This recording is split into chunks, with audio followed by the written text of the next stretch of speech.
Live from the BDN Studios, it's Bang and Dang. That's awesome. If you don't like that, then You ain't black. Welcome back to Outlaws and Gunslingers Mafia Edition. Kicking off the Bonanno Family. Obviously, the namesake of the Bonanno Family. Last week, we covered a little bit of the history from front to back. Bonanno. We shall cover everybody that we can from in depth. Hopefully, we get some good stories on these guys. Before we do that, go over on our YouTube channel at Bang Dang Network. Subscribe, like, comment. And if you prefer your podcast apps, give us a like, review, and keep coming back. Tell your friends about us. Share it. Starting off with Joseph Charles Bonanno for the Bonanno family. He's sometimes referred to as Joe Bananas, who's an Italian-American crime boss. Joey Bananas. Right. He ran the Bonanno family from 31 to 68. Did have a little bit of a disappearance in between there, but he was born January 18th, 1905 in Castellamare del Golfo, Sicily, to Salvatore Bonanno and Catherine Bonaventure. Joseph's uncles, Giuseppe Bonanno and his older brother and advisor Stefano led a clan in Castellamare del Golfo. All right. The clan's strongest ally was the leader of the Magadino clan, Stefano Magadino, the brother of Joseph's maternal grandmother. Oh. During the 1900s, the clans feuded with Felice Buccellato, who was the boss of the Buccellato clan. Oh, ain't that great? Got some good Italians there, huh? Some good Sicilians. Got that Sicilian blood. After the moitas of Stefano and Giuseppe, their younger bro, Salvador, they took revenge by murdering members of the Buccellatos. Oh, man, it didn't last too long, did it? 1902, Magadino. He arrived in New York and became a powerful member of the Castellamarese clan. When Joseph was just 3 years old, his family moved to the United States and they settled in Williamsburg, Brooklyn, for about 10 years before returning back to Italy. They're like, we can't take this shit. Right. His father had returned to Sicily in 1911. He died of a heart attack in 1915. Oh, poor guy.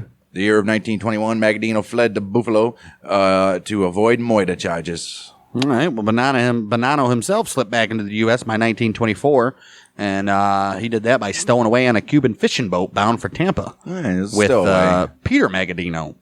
He later maintained that he was forced into exile because of anti-fascist utterances, but most investigators believe that he left Italy to avoid arrest in a crackdown against the Sicilian mafia by the fascist government of Benito Mussolini. I'll say so. According to Bonanno, upon arriving at a train station in Jacksonville, Bonanno was detained by immigration officers and was later released under $1,000 bail. Huh.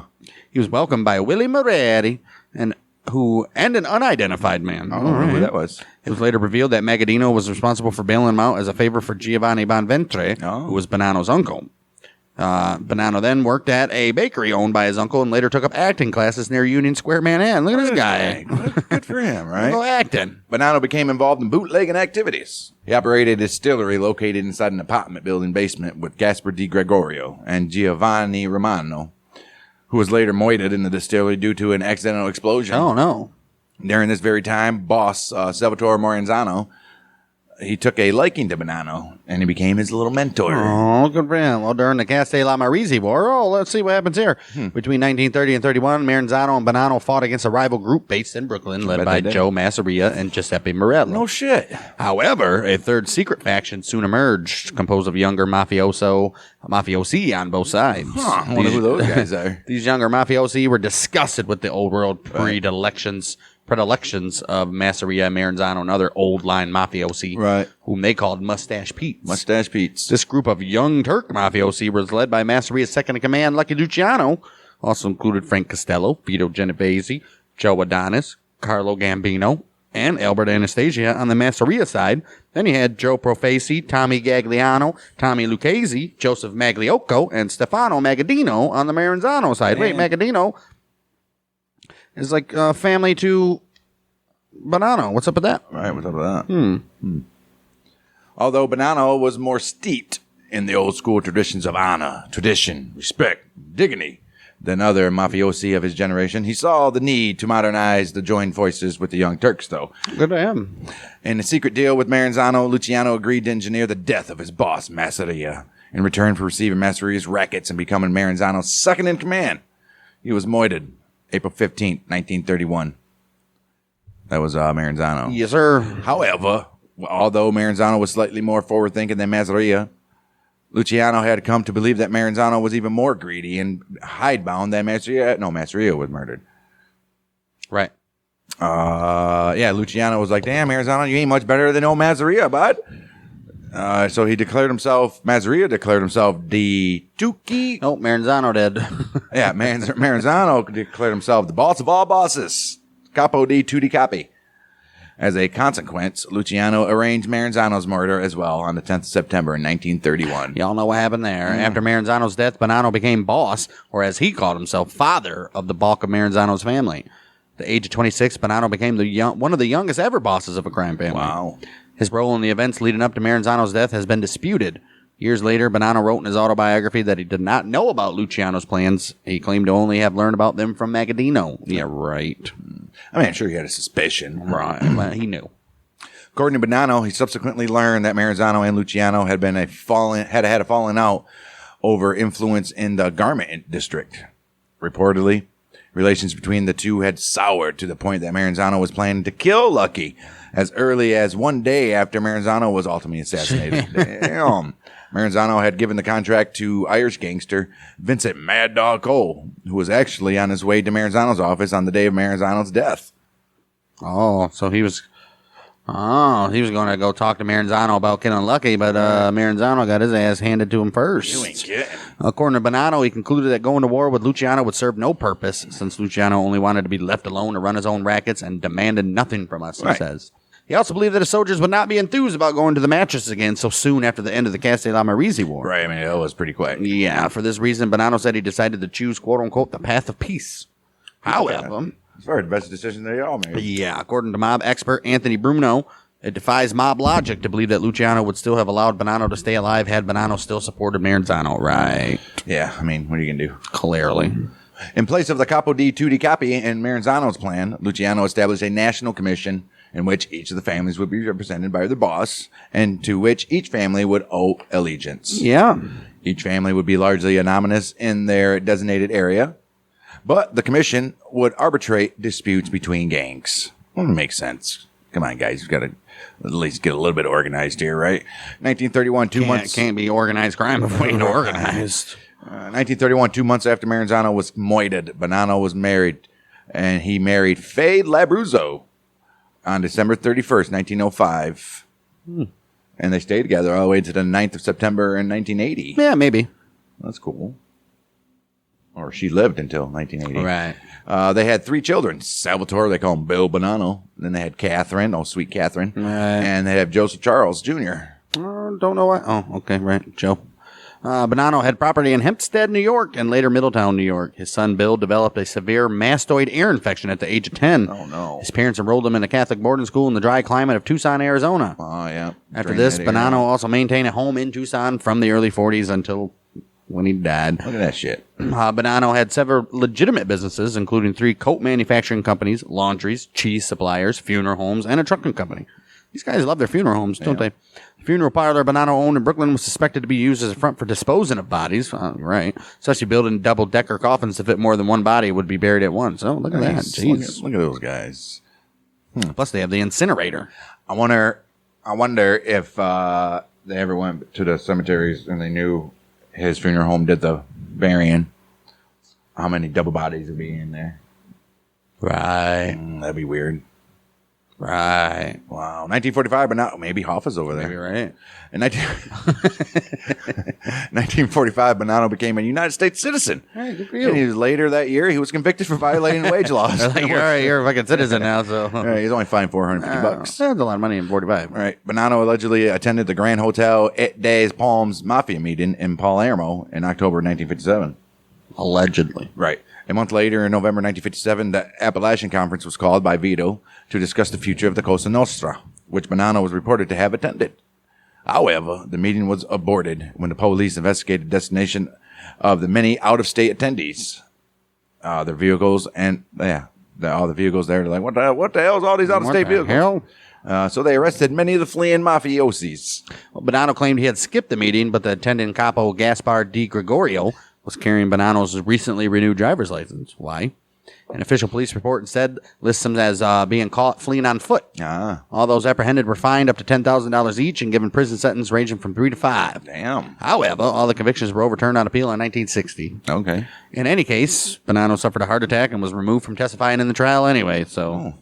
Worked out for him. You're right. Allegedly, in 1963, Bonanno made plans to assassinate several rivals on the Mafia Commission. He did. It was bossy Tommy Lucchese, Carlo Gambino, and Stefano Magadino, as well as Frank Di Simone. Jeez, dude, he would have took out everybody. Right. Bonanno sought Profesi crime family boss Joseph Magliocco's support, and Magliocco, he agreed due to his bitterness from being denied a seat on the commission previously. He goes, can I be on the seat? Sure. Bonanno's audacious goal was to take over the commission and make Magliocco his right-hand man. That's plan, huh? Well, Magliocco was assigned the task of killing Lucchese and Gambino and gave the contract to one of his top hitmen, Joseph Colombo. Damn, dude, these are all top guys.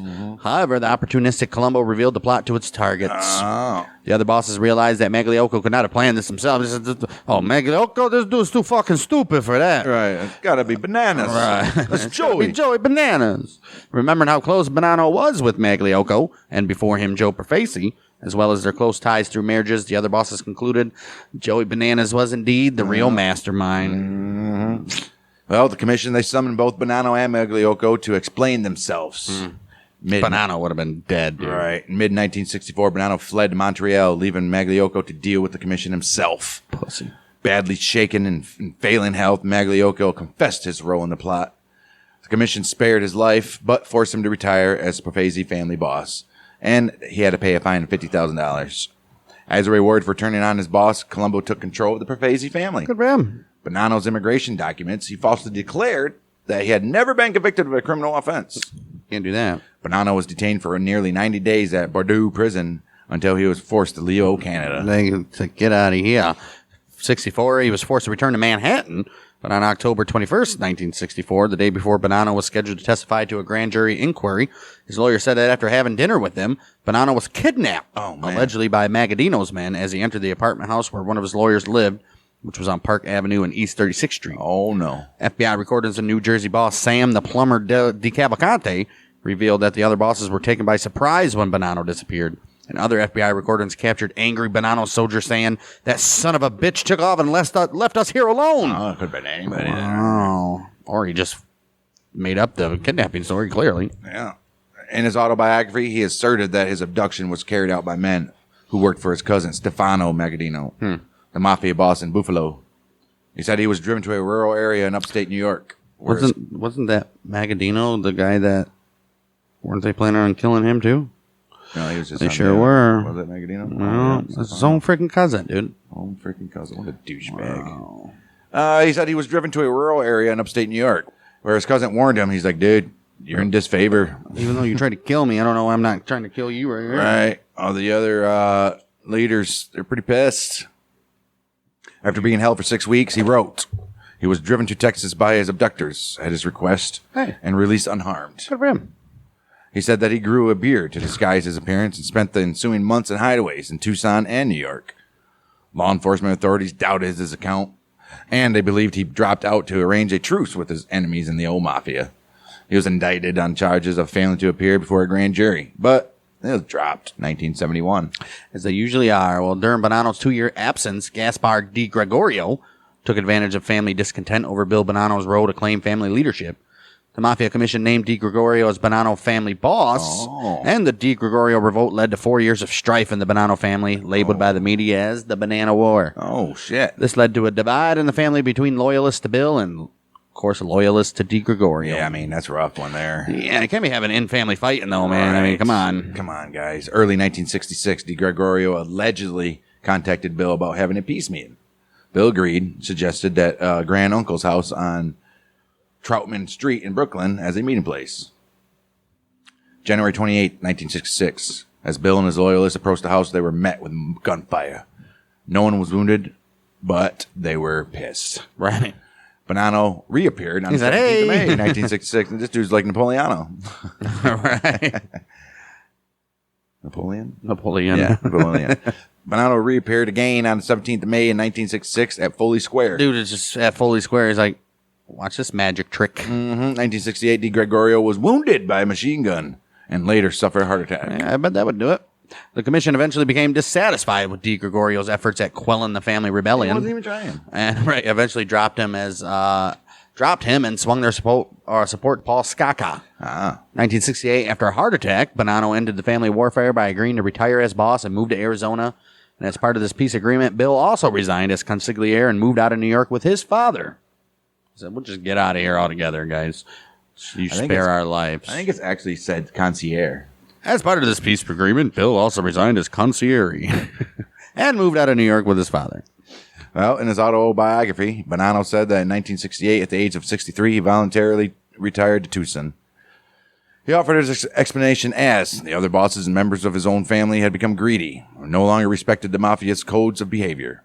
He also rebuked leaders of other families for accepting members who were not Sicilian heritage and who did not understand the mafia's traditional rules of absolute loyalty and deference to their leaders. Yeah, that's true. Right. Slowly but irreversibly, our tradition deteriorated. He also wrote in his autobiography, the ideals for which it stood became corrupted. It's true. 1974, Bonanno and his son subsequently moved to Arizona, living in the Catalina Vista neighborhood of Tucson with his family.